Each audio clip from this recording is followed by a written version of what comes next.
See, I'm revealing some of his lies. Am I right? He lies.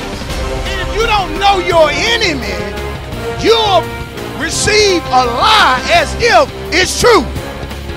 How do I know that's right? Because if we wouldn't believe in some of his lies, some of us wouldn't be acting the way that we acted. Some of us crying over stuff. You should be shouting about that. But since you bought that lie, you feel sad and depressed.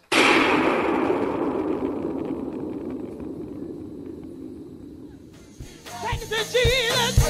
Hey, and let God. You gotta and let God. Don't worry about it and let God.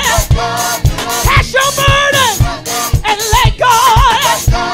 Let God do it. Let God do it. Let God do it. Let God do it. Don't worry about it. You gotta let him do it. Don't cry about it. You gotta let him do it. While you're staying up all night. While you're worried about it, you can't work it out. Let God do it.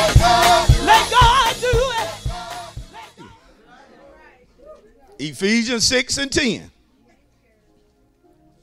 In Ephesians 6 and 10, Paul says, finally, my brethren, be what? In who? In the power of what? No time for being a what? Winkling.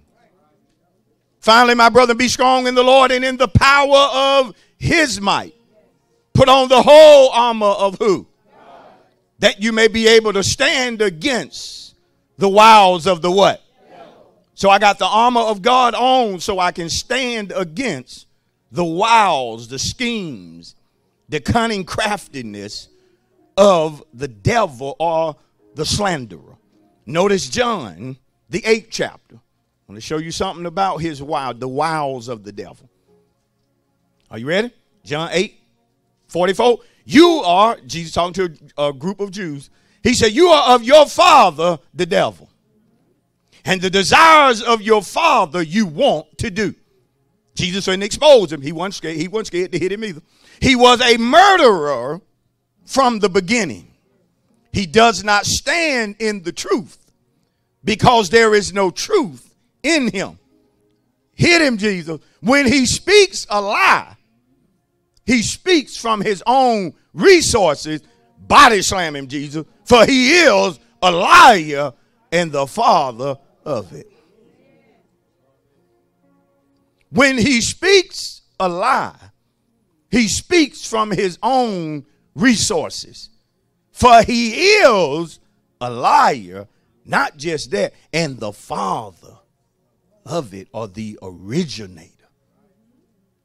Based upon that, look at a neighbor and tell your neighbor, our subject this morning, the devil is a liar.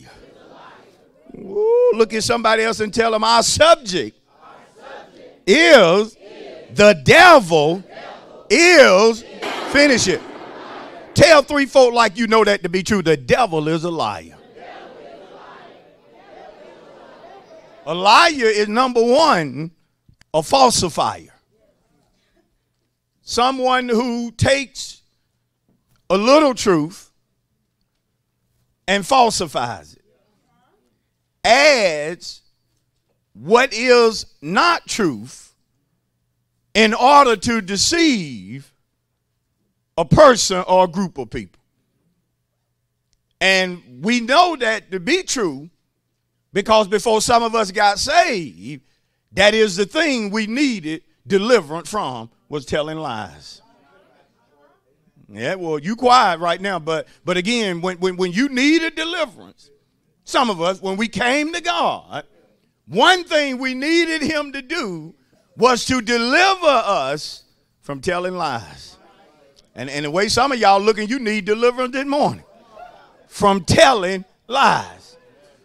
Because the truth is something a child of God should just speak. When you really get saved, it shouldn't be hard to tell the truth. Oh, Lord. When you save and we got to pull the truth out of you, it's saying that something ain't right with you. Because pulling the truth out of somebody shouldn't be difficult if they claiming to be saved.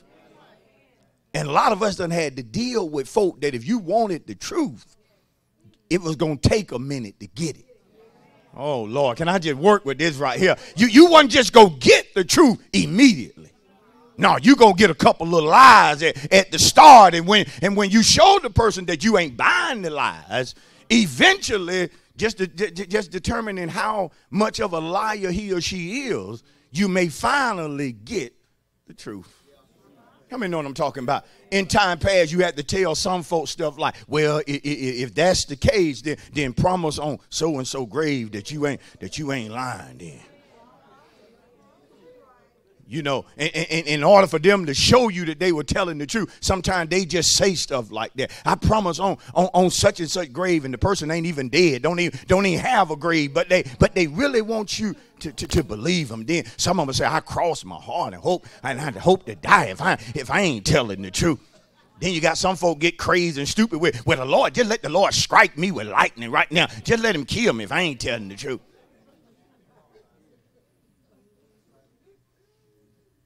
But again, if we truly straight up saved, we should practice telling the truth. I'm finna move on. And when we tell a lie, whether by mistake or willfully, we should feel some type of remorse.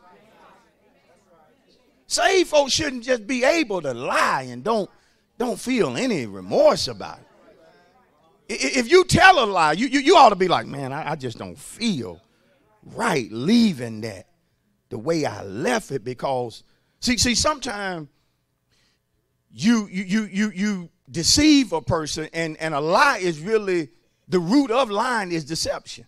See, if me and you having a conversation, and I know you thinking one thing based upon something that I said, but I know the thing you thinking is not really what I said, but I leave it there knowing you're deceived by what I said, and I don't straighten that. Like it or not, that's a lie. I'm deceiving you.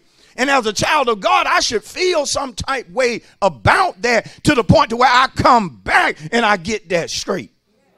To let you know, look, I wasn't honest. I wasn't all the way up front with you when I said such and such, and I need you to forgive me because I lied. And don't go to nobody talk about, well, I'm coming to you now. Now, if I lied, you don't know if you lied or not. Don't apologize if you don't know. Don't be talking about if I lied. But the devil, when it comes to the devil, he is the liar of all liars. Am I right about that? He's a falsifier. He always tells lies. And when he does so, Jesus reveals that for him, that's normal behavior. So we have to be careful when it comes to the wiles of the devil, because he is, again, a liar. And understand, the enemy will lie to you if that's what it's going to take to get you out the will of God. He'll tell you something by way of demons, or people who allow demons to use them will tell you a lie to get you out of the will of God. Can we be honest? In time past, it had worked on some of us. I said in time past, it has worked on some of us. The demons told us a lie. We bought it, we believed it, and we got out the will of God. Demons told you it wasn't no way that situation is ever going to work out for you. You were trusting God that it was going to work out because God told you it was going to work out. After that demon got through lying to you, you started doing things that you didn't supposed to do because you were trying to get yourself out rather than trusting God who told you it was going to work out for you. You got out the will of God, started being grown, started getting hard doing your own thing, not knowing because you bought that lie from that that demon, you actually gonna make the situation worse. You should have just believed God and not believed the devil who was lying to you. And the reason I brought that up is because somebody going through something this morning. Demons are lying to you, child of God, telling you it ain't gonna work out. You got scripture that says it's gonna work out. For Romans 8:28 said, for we know that all things work together for what? The good of those that love God. Tell somebody it's working out for me. See, don't believe what no liar says over what God says. God say you coming out. Guess what? Get ready to come out. Don't believe no lie. If he say you heal, you are what? Healed. If he say he bringing you into millionaire status, don't believe no lie nobody tells you. But how many times do we believe the liar of the devil? And we are conned into getting out the will of God, listening to lies. You have to be careful who you listen to. Do you hear me? You have to be careful who you listen to. When God speak a word, you got to be careful from then on who you going to listen to, who you paying attention to. Am I right about it? Because he is, again, according to John 8:44, a liar. The devil lies. And I like what Jesus said. He said there's no truth in him. Somebody shout, the devil can't tell the truth. Shout it like you mean the devil can't tell the truth.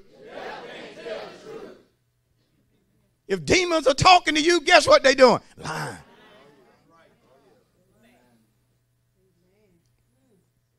What did Satan do to Eve in the garden? He lied to her. And she believed him.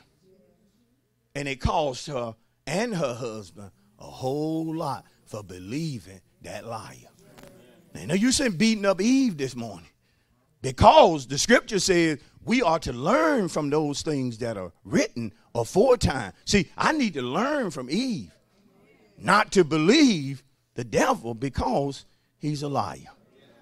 He'll lie to you about healing. He'll lie to you about deliverance. He'll tell you you're going back. There's no way you can stay free. You were meant to be this way. Come on, somebody. That runs in your family. That's never going to leave your house. You never going to have a good marriage. Your children are not going to amount to anything. Come on. You're never going to get married. Come on. I'm revealing some of his lies. Am I right? He lies. And if you don't know your enemy, you'll receive a lie as if it's truth. How do I know that's right? Because if we wasn't believing some of his lies, some of us wouldn't be acting the way that we acted. Some of us crying over stuff. You should be shouting about that. But since you bought that lie, you feel sad and depressed. Yes, you do. You in and out of depression because you consistently listen to that liar.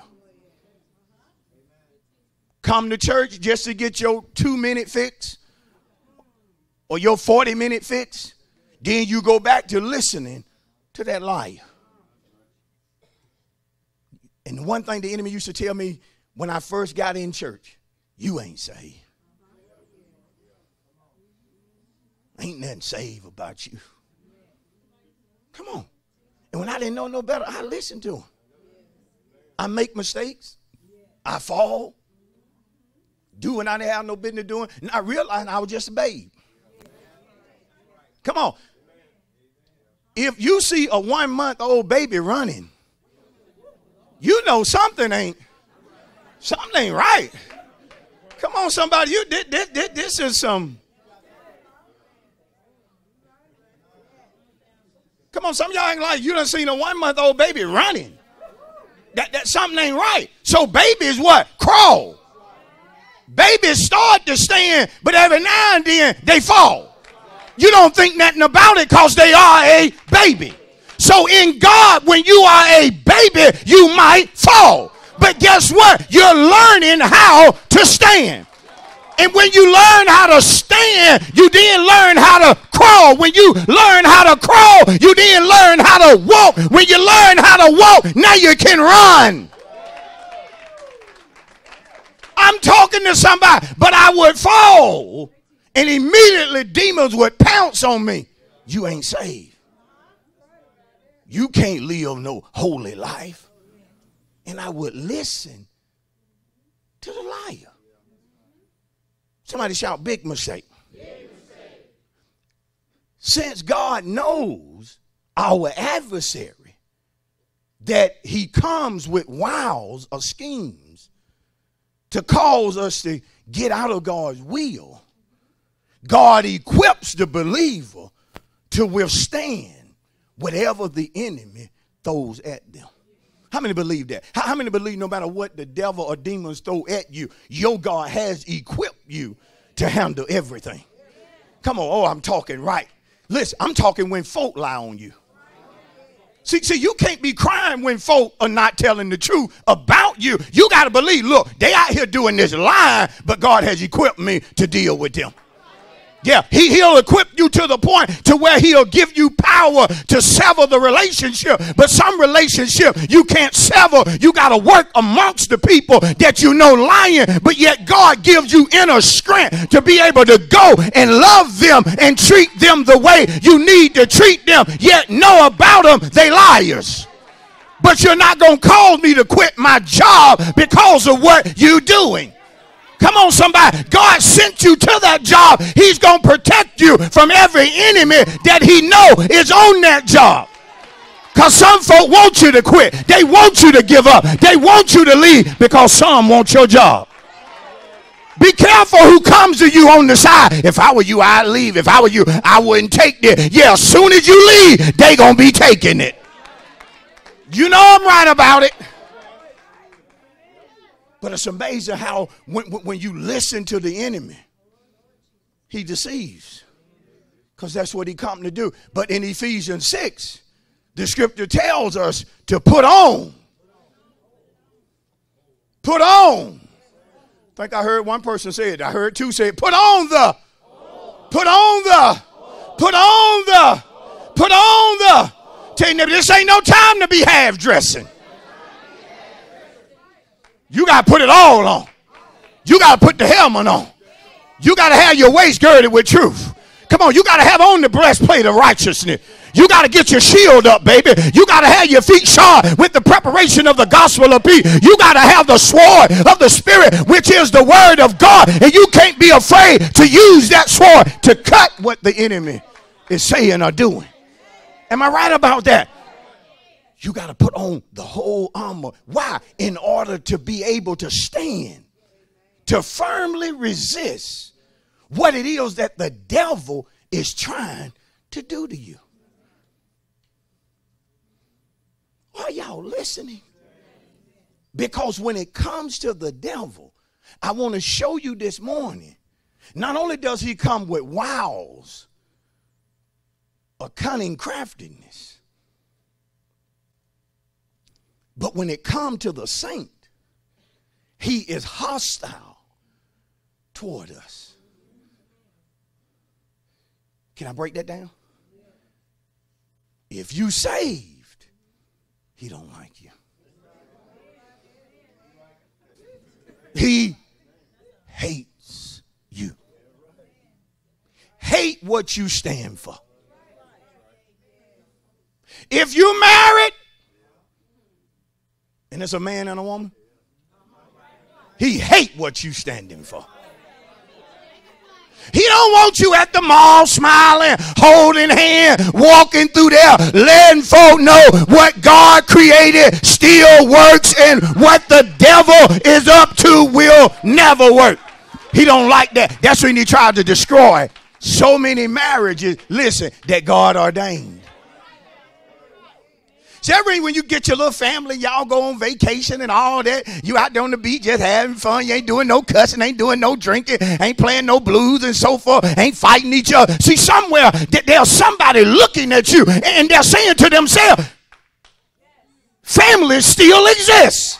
Families are happy. And despite the lie that the devil tells, the church is not divorcing more than the world. That is a lie. Because some who divorce in the church are not even saved. There's more folk divorcing in the church than there is the world. Are you crazy? You have to be crazy, ignorant to say a thing like that. Folks in the world get married 7, 8 times. But he thinks sometimes if he say stuff long enough and then get people to say it,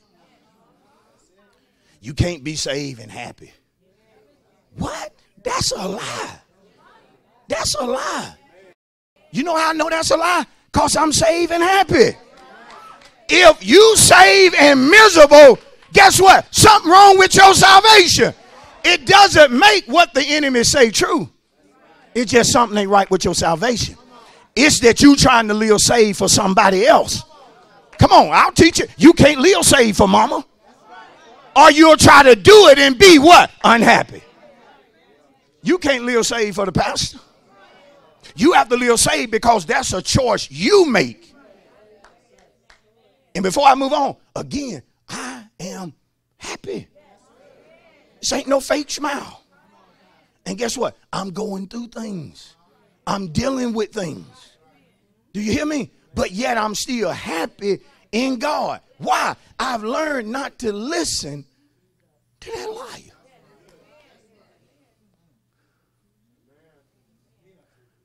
You need to just leave. You a lie. I don't need to leave. I need to stay here and pastor this church. I need to stay here and do what God called me to do. You ought to show them. They don't appreciate you no way. You ought to just leave. If you leave, then they'll appreciate you. Then they'll see what they missing. Yeah, but if I leave, then I'm going to go back to doing stuff. They're going to send me to hell.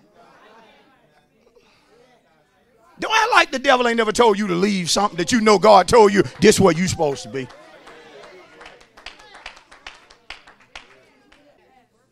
But let me show you real quick. Let me show you. I don't want to get ahead of myself. I want to show you why he's so hostile.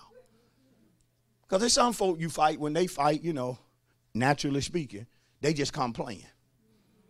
You know, y'all know what I'm talking about. Some folk just come with a lot of mouth. Some of us used to be that person. Acting like you want to fight somebody, but you done told your friend before the fight gets started, look, hold me. No matter what I do, don't let me go.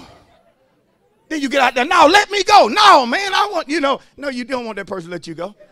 When you really want to fight somebody, ain't nobody going to hold you because they know a real fighter will hit you for holding them. That's somebody that really want to fight. They'll turn around and start fighting you. And then you like, why you fight me? Because you were holding me. But some folk just talk. And you know that's all it is. Come on. They just talk. Been yelling and yelling, ain't did nothing. Sometimes the people you got to watch out for are them quiet folk. They ain't saying nothing. They walk right up to you and they're pow. Come on. But the devil is hostile. See, he's bringing it. He's bringing it. He wants you to know that he hates you. And let me show you. Matthew 25. Matthew 25. Oh, Lord. Hold on. I got to show you this. Because, see, I'm afraid what some of us done did without knowing it, well, some know it and some don't know it, is that we tried to sign a peace treaty with the devil. You know, we done tried to make an agreement that, you know what, the war is over. But see, I come to tell you, as long as you truly saved and in this fleshly body, you're going to continue to engage in spiritual warfare. Because your enemy is hostile. I'm going to show you why he's so hostile. In Matthew 25, in verse 41. Are y'all still here? Now notice what Jesus said. Then he will also say to those on the left hand, depart from me, you cursed, into the everlasting fire. This is what I want to show you. Prepared for the devil and his what? Depart from me, you curse, into everlasting what? Everlasting what? Fire that can't be put out. Fire that can't be quenched. See, there's a lake of fire. And in this lake, fish can't swim in it. It's a lake that God created. Are you listening? It's a lake that you can't pour water on this lake of fire in order to put it out. Because God himself has spoken about this particular lake, that it will burn forever. That's hard for us to get our mind around. A fire burning forever. Nothing can be done to quench it because that's what God has prepared. But notice who he prepared it for. The devil and his what? Angel. See, that's what makes the enemy hostile. He knows he's doomed. He knows he's defeated. He knows one day he'll be cast into that everlasting fire. Yet on the other hand, he know about me that I'm headed to heaven where the streets are paved with gold. So he attacks me so that I'll miss what God came to give me and I'll end up with him. That's what the warfare is about. He can't go to heaven. Somebody better listen. And he don't want you to go. He can't make it in. He don't want you to make it in. So he wars at us. I said he wars at our mind. Trying to get us to buy in to his lies or his deception. But God says, I know what he's trying to do. So I'm going to equip every one of you to withstand him. I know what you went through last night. I better speak to the man of God so he'll speak a word that equipped you as to how you need to deal with that. I know what's coming next month, even though you don't have a clue what's coming. I need to go ahead and speak to the prophet so he'll go ahead and release a word that when that situation comes, you'll recognize that God, you done equipped me to be able to handle this. Come on, somebody. Some of us going through stuff right now, yet you are confessing that you know God has equipped you to deal with every problem that you're dealing with right now. You ain't fainting. You ain't throwing in no towel. You know it ain't time to quit. I'm talking to somebody. I'm preaching hard up here. It ain't time to quit. Listen, and it definitely ain't time to backslide back into nothing. When folk ask me about going back to what? To what? For what? Oh, Lord. Shout to your neighbor. To what? For what? Shout to your neighbor. To what? For what? Tell them, shout to them, ain't no time to backslide. Thank you for watching A Word for Deliverance with Pastor Leonard Cochran of A Place of Refuge, Noonan. A Place of Refuge is located at 10 Fisher Alley in the city of Noonan, Georgia. If you would like to visit us, our worship times are every Sunday at 10:15 a.m. and Wednesdays at 7:15 p.m. To order today's message on CD, please call the church office at 770-252-3855 and reference the order number on the screen.